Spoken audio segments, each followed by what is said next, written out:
Hey, this is Fear Dragon, and I am here with Sue Lee, aka Smix, not to be confused with Chivo Sue or Susan B. Anthony or many of the other Sues. What's up? I'm doing great, Ravi. How are you? I'm doing great. So, of course, Sue is here. She's going to be hosting for BlizzCon on the StarCraft stage. But I actually want to talk to her a little bit about some of the other stuff she's actually been doing. So I know that you actually are working at Twitch, and you do a bunch of work there. And one thing that's really cool to me that a lot of people in StarCraft don't actually get to see is that kind of work you do on like the partnerships team and stuff. So could you tell me a little bit more about what's the sort of work that you're doing behind the scenes? Because even some of it is with StarCraft people. No, for sure. So basically, I work on the partnerships team at Twitch, and my official title is a strategic accounts manager. And basically, it just is a fancy way of saying I work with some of the top creators that we have on the platform, and I work very, very closely with them on a lot of different things: development, sponsorship opportunities, ways in which we can promote them, events, et cetera, and just really ensuring that we are looking out for their success. Of course, I still also manage a lot of the StarCraft accounts, as well as Counter-Strike accounts, because that's just, I can't let go, So, a lot of the streamers that you see in the StarCraft category are my accounts as well. So, like Rotterdam, he's a good one. Yeah, it totally makes sense. And I think it's so cool because you are such a prime example of someone who is doing the esports life. You're hosting, you're doing all these really big events, but you're also still working like this kind of other full-time job on the side. Do you have any advice for people who are trying to pursue the esports dream and everything? Because I think you've landed in a really interesting and cool spot, I feel like. I know. I feel like that's the question I get most often, which is how do I get into this space, et cetera, et cetera. Honestly, when I first got into the space, I did it with no expectations. So, for example, when it comes to the hosting thing, it sort of happened as a direct result of the voluntary translations I had been already doing on TeamLiquid.net. And because of that, I got the opportunity to start live translating when StarCraft 2 tournaments started coming over to America. And so that was sort of a natural transition. But even then, I didn't really realize what was going on or how big this would get or what other doors hosting those initial StarCraft 2 tournaments would open. So I was just sort of volunteering and doing as much as I could, and it sort of led to hosting all of a sudden. And then when it came to Twitch, this was already after I had been hosting for 2 years. I applied for a position, really not expecting to get the position. And so I treated it literally as a learning experience of, hey, let me just apply and get rejected, but learn from the process. And I somehow got the position.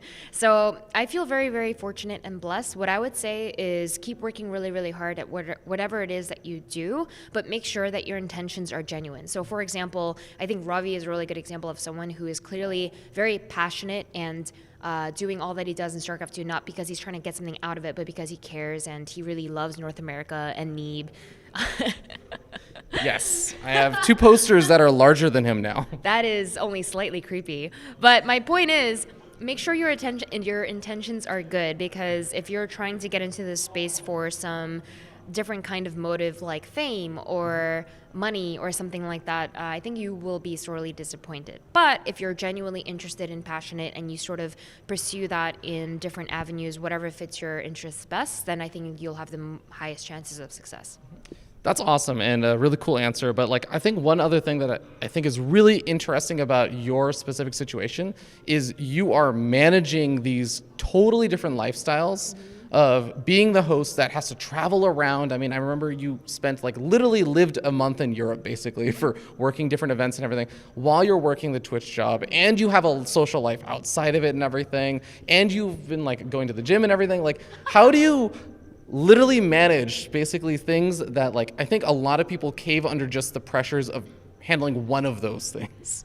So that's so cute that you think I have a social life, and it's very cute that you think I go to the gym a lot. The trick is to go to the gym twice a month, but always post on Instagram when you do, so that people are like, oh my God, I have definitely seen you posting about your gym progress you must be hardcore. And it turns out I'm not. So we can ask two of those things. I'll edit this part out. Yeah. It's the truth. But I think when it comes to balancing the Twitch job and the hosting, it's very, very simple. I feel very passionate about both. When it comes to the Twitch work, even when I'm traveling and on the road, I feel very, very motivated to keep up with it, because if I don't, it's my partners that suffer.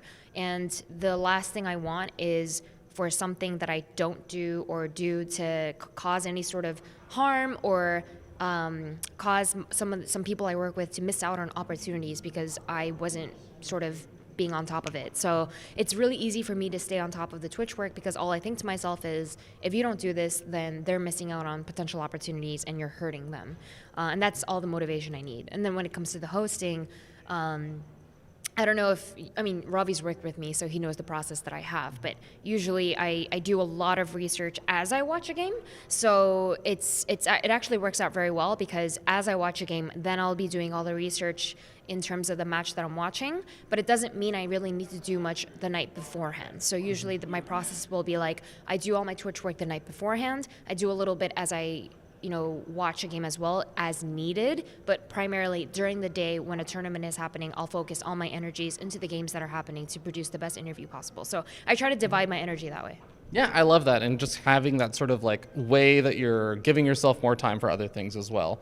So I don't want to keep you for too long. Clearly, we are in the middle of drinking time, but do you want to give you a chance to do one shout outs, which is probably going to be fairly meaningless for you in this context. But besides the shout-outs, I actually want you to either do a 95% unknown fact, like 95% of people don't know about you, or you get to do a call-out, where you get to call someone out.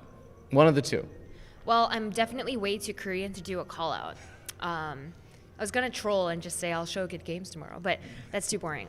So what I will do is just say the 95% people don't know about me.